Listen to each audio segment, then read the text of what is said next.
welcome back to My Geek Culture and another review straight out of this theatre reaction for the live action Moana. So this wasn't on my most anticipated films list, but one that gave me a bit of interest into coming on board with the live action. Disney's live action has very much been hit and miss, more miss than hit, but I went into this with some expectations that it should be good, seeing as how much the original has been beloved and how much we loved the original Moana and how much it's been pretty much the top of the streaming charts the last few years. So I am with sort of man's up here who's got a birthday coming up, but so I want to know what your thoughts on this were. Oh, look, it stuck with the same magical everything's that the animated one gave us. However, it was pretty much take for take, like for like, which is fantastic. Especially, of course, as anyone who knows me, Shiny's the best part of the entire film, and the way they brought it to life in that live action was great.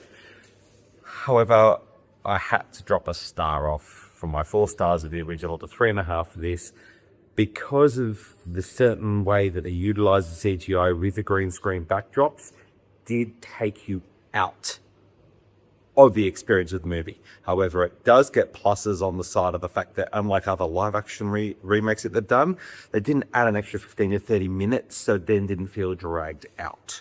So like for like, 3.5 with a life on my letterbox. So yeah, overall, good adaptation. Very, very satisfied. I was not as forthcoming as my colleague here. I give it it's a solid 2 for me on this one.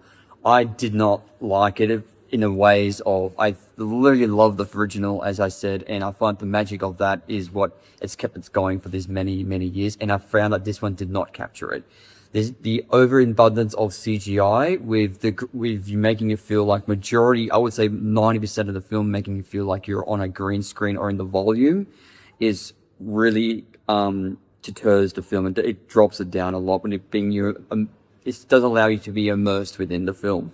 This film had a lot of potential, being able to use on-set locations, being able to do live action sets, which some of the beginning parts were in the village you can see that's a bit of a set, but that's where it ends. And I feel like they should have been able to use that a lot more to give you a lot more of the immersive feeling within the culture of what the Pacific Islander culture is, which they should have been able to lean more into that and give me a bit more immersive with not being on behind a green screen. So especially with you going out into a lot of the water scenes, you just feel like you're on a sound stage with a green screen, and it just did not work.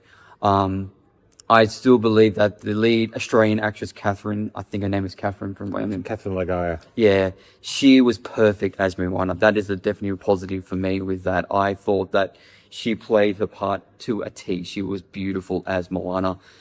As for Dwayne Johnson, he came on board and I could not get over the wig. Like, I thought, like, seeing the trailers, I thought I didn't like it in the trailers, but then I just thought, oh, maybe within the context of the story I might be able to get over it kind of thing, but no.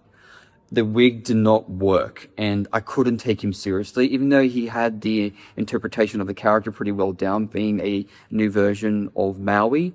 I just couldn't take him seriously a lot of the times, and it was so bad. Which is not a fault on him, it was just a fault, they should have done something a bit differently in that aspect. But some of the key moments from the movie that were interpreted into the live action did very well. Like, as far as I go, I thought that was done well when they did I Am Moana, when she's talking about the ancestry. That was done very well. I did get goosebumps when she gets into that song as I Am Moana. I did feel that, which was great to hear, or great to feel.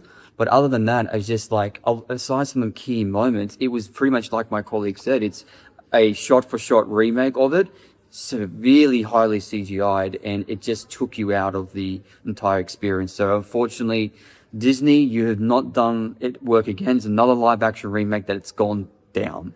So their strike record for this has not been very great. Maybe they should have waited a few more years to make the interpretation, but at the same time, I don't see them doing it much of more of what they already gave us. So, yeah, unfortunately, this one's a bit of a thumbs down for me. And this one, like I said, it's gave me a solid 2 stars. It's probably giving an extra half star or star due to performances by Catherine and Viola, key moments, but that's where it kind of ends. So, unfortunately, this is a disappointment, and I'm following suit from what I've heard from the reviews coming into before the release. So if you wanted to have experience, I think if the young audience like the live back the animation, they might get some enjoyment out of this and not care too much about it. But if for people who are in fan of it, unfortunately, I think you'll be disappointed. Maybe leave this one on the background and watch it until it comes onto Disney Plus. But that's my out of the theater reaction from Moana live action. Okay, so we've just come out of seeing Jackass Forever. Definitely a different type of film that we watched previously. I got to start off this one because I don't think my mate here is going to have a better reaction than what I would. So it was warranted of the Jackass name. It was disgusting. It was funny. It was hilarious. Yes, it's probably the best Jackass film because it is very much what they say. It is the best and last. So they pay homage. Pretty much they show a lot of old footage from across the films and some of the even stuff that has never been aired before, which was very fun to see. And then showing some good stuff, good new stuff. Disgusting stuff, like I said, that's warranted of the Jackass name. It's fun, it's hilarious, but it is not one you sit down and rewatch again. There's some other Jackass films I think I would watch again, but it's a good bit of fun. It's warranted of the name, and there's not much you can really say about it because it's a documentary style Jackass movie, so you can't really say much about it. But I personally would give it a 3 stars, maybe. There's a solid 3 stars for me. I don't know if I'll give them all the 3 stars, maybe 3.5 at most, but yeah, it was a good send-off, I think, for them, especially with a nice explosive finale, warranted, which a good budget of a practical effect at the end, which is kind of cool. We're paying homage to the first film with the big go-kart on the wheels, so I thought that was pretty cool. What did you think? 1.5. Bit disappointed.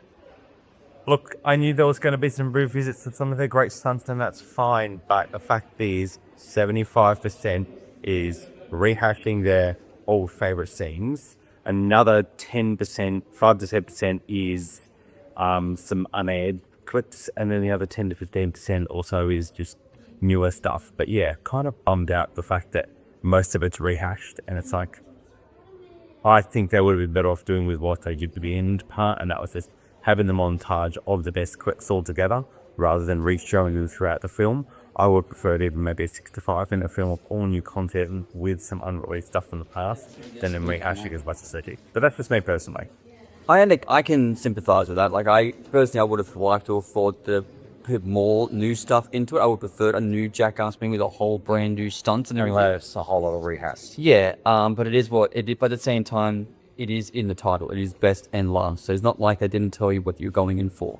So it is rehashing and going through what was best, and then last being that was the new stuff they can put into it. So I gave it 3 stars because it is the Jackass name. I did find it funny. I wasn't laughing all the way I'm not through. saying I wasn't laughing. There was some funny bits and so much credit. Yeah. So I found it was entertaining. So I give it a bit more of a bum because I was laughing, but it was fun. So I would say if you're fan of any other Jackass movies, you would enjoy this one. And go enjoy it. We just came out of the regular scenes. We're here in Hoyts, Odin, here in Canberra.